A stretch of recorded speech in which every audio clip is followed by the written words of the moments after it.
So even Farina doesn't know the truth? You've never once let her in on the full plan? Yes, it had to be done. To deceive the heavenly principles, you must first deceive yourself. She did very well.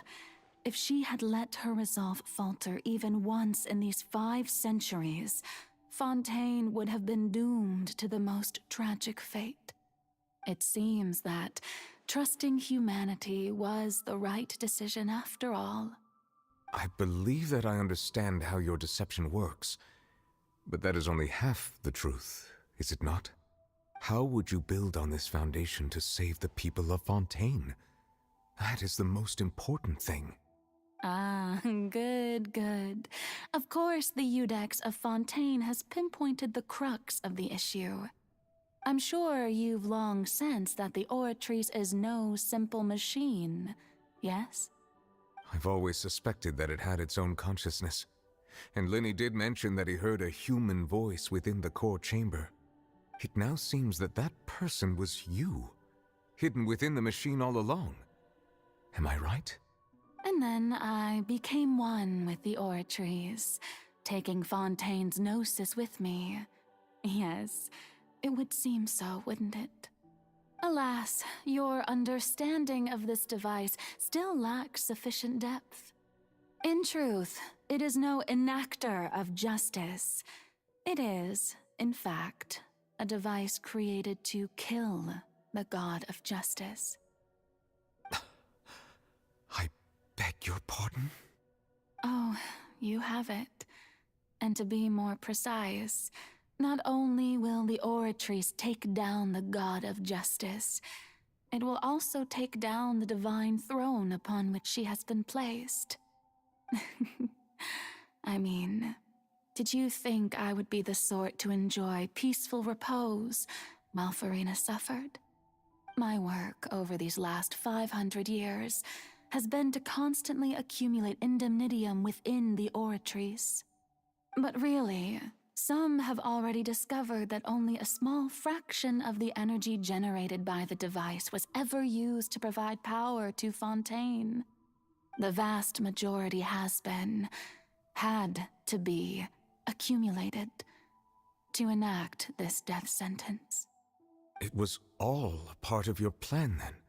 Both the trial and the sentence? Indeed. This power, accrued over 5 centuries, could have sustained Fontainians for millennia had it only been used for that purpose. Almost all of it has now been stored within the Oratrice. But only power of this magnitude could hope to destroy the Hydro Archon's divine throne, shaking the rules established by Celestia and breaking through the institution that is the Seven. So the Oratrice's call for death was for neither Farina nor Focalors, but for the Hydro Archon. The destruction of that divine throne. If I do not misunderstand your intent, you must be... Returning what's rightfully yours to you, of course. In other words, this was all done to return the authority of the Hydro Archon to the Hydro Dragon of this planet. But...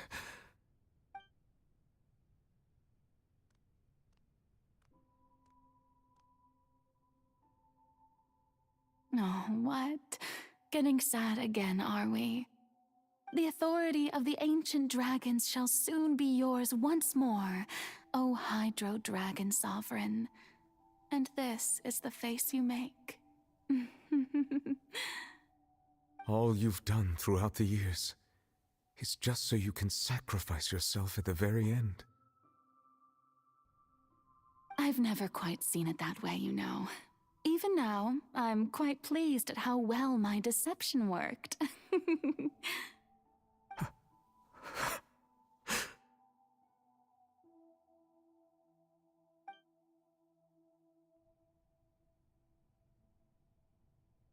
Hydro Dragon, don't cry. I must say, had it been within my rights, I would have loved to judge the heavenly principles themselves. Were they not guilty of essentially the same crime?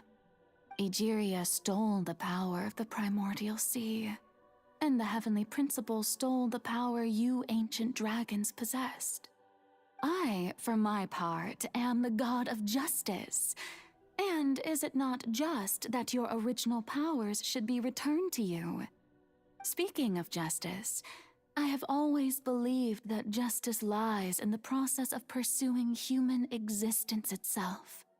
So, if the theft of the primordial sea's might was Fontaine's original sin, then, leaving matters of procedural right and wrong aside, the descent of the Fontainians as humans and their right to exist in this world would be Fontaine's original justice. In other words, existence was Egeria's justice, and to me, justice is the continuation of that existence. Defying the prophecy and ensuring that Fontaine's people shall live on, that should be the justice enthroned over all others. At this point, we, whether it be myself or all other Fontainians, have shouldered the burden of this sin for far too long. Iudex Neuvillette, the highest judge in our land, when you regain your full power as an elemental sovereign, what verdict shall you pass upon us? So when I was invited to the court of Fontaine to serve as Iudex, I see now that that was your idea too. At last, I now understand the true purpose behind this position. In the beginning, I was uninterested in human existence. But these 5 centuries of living alongside them have gradually brought about mutual understanding between us. And I have even attempted to feel as they feel. You are a devious one, Focalors. Things being as they are, surely you know that I could never declare them to be guilty.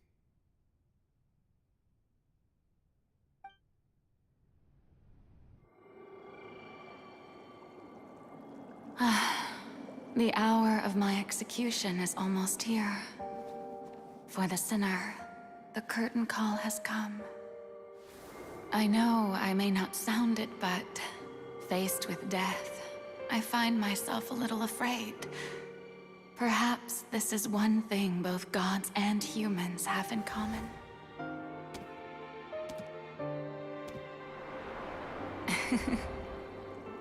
Farewell, Neuvillette. I hope you've enjoyed the part you played these 500 years.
Iudex Neuvillette, hereby declare People of Fontaine, your sins are forgiven.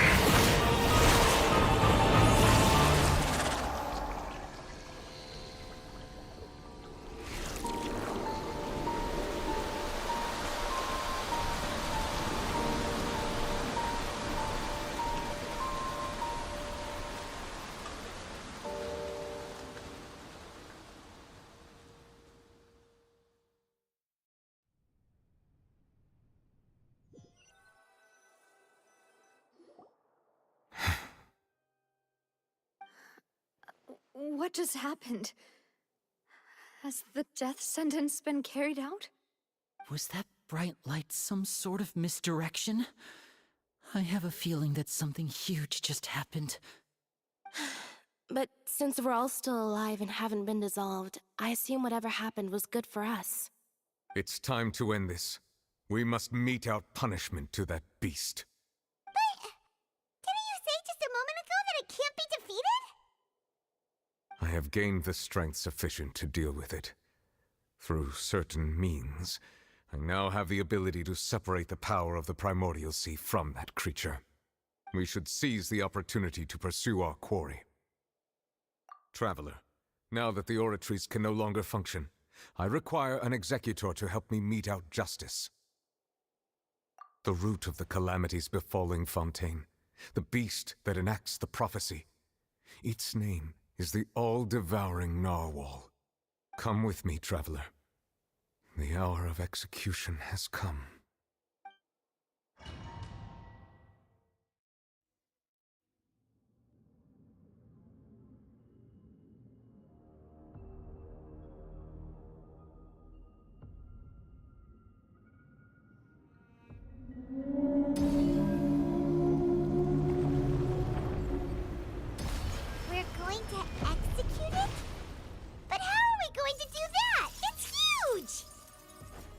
I've already done my best to separate the power of the primordial sea from the whale. But considering the size of the beast, I cannot reach the power source.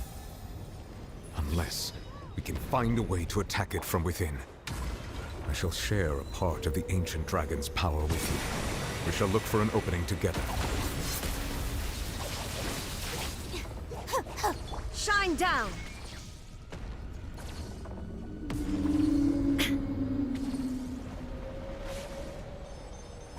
I can feel its sorrow turning into hostility. Illusion shattered!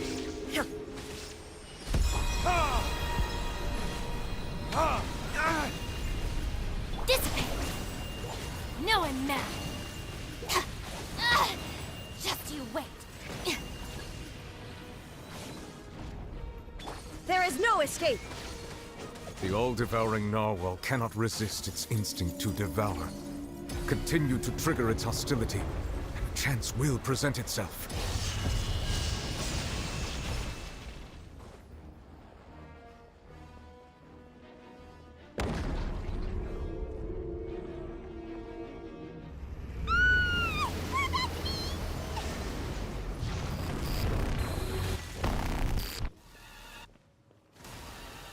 Why is there a hole-looking thingy over there? It looks really scary. Our bond is strong! Ow! Yeah, this might hurt a little. Yeah! Verdict is... I have granted you my protection. Do not fear. Seize the moment and use my power to suppress its root from within.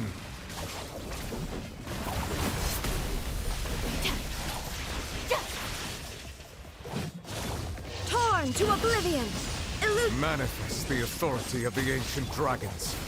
Witness the might of the primordial sea. Time for retribution!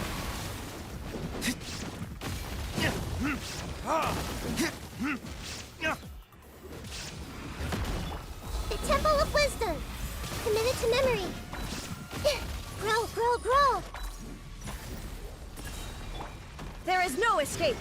Inazuma shines eternal!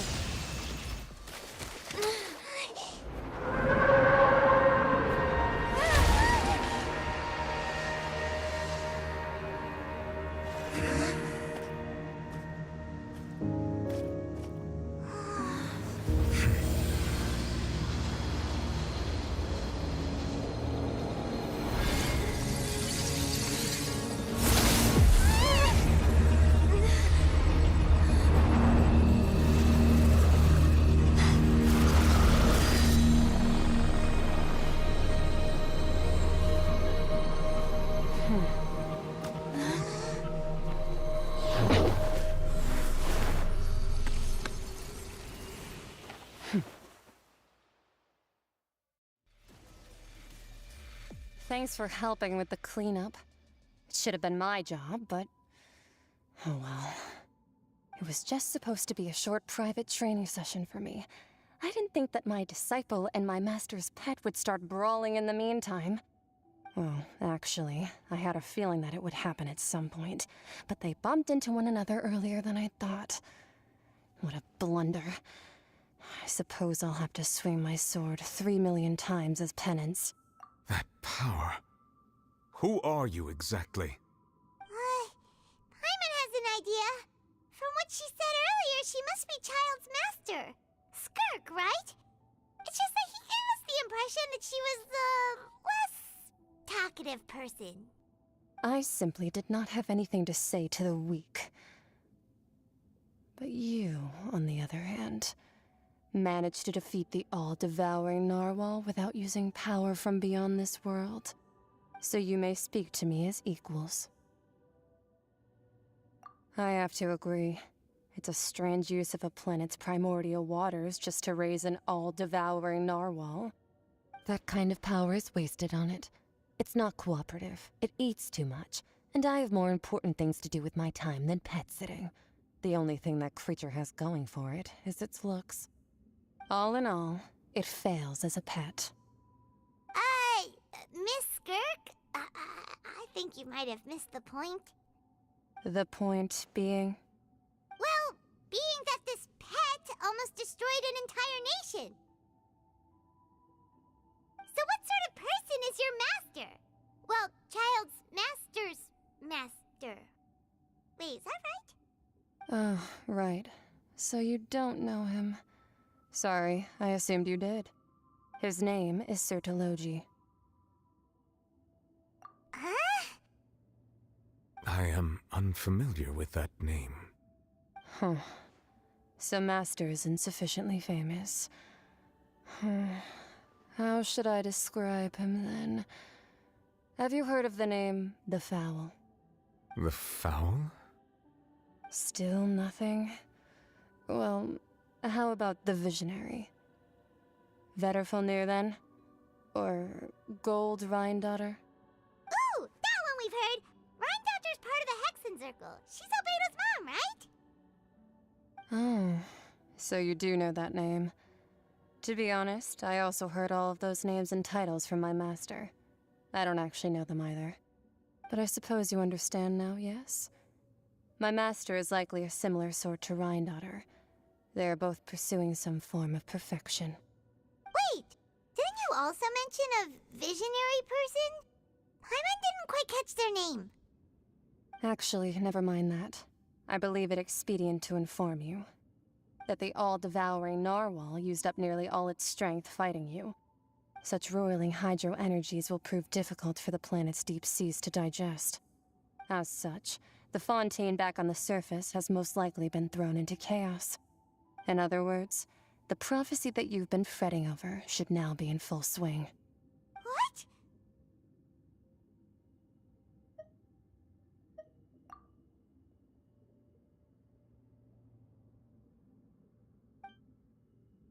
Not to worry.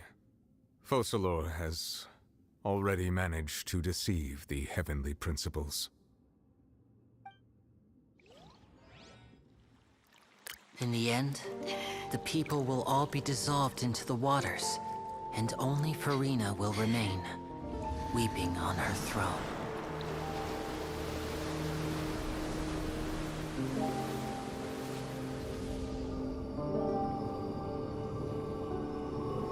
Only then will the sins of the people of Fontaine be washed away.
Wildlands initiate emergency rescue!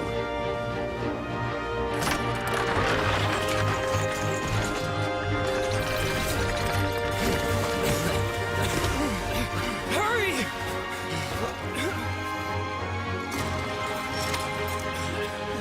Hey, lend a hand!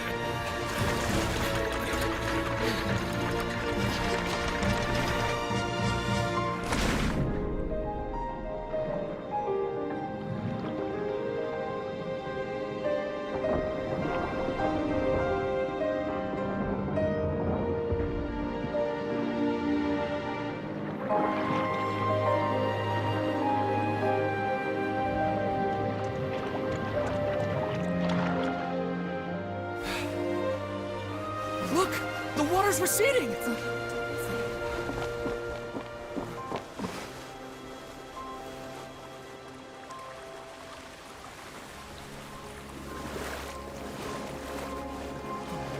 It's a miracle! The water's receding. We didn't dissolve. The prophecy was wrong! The prophecy was wrong!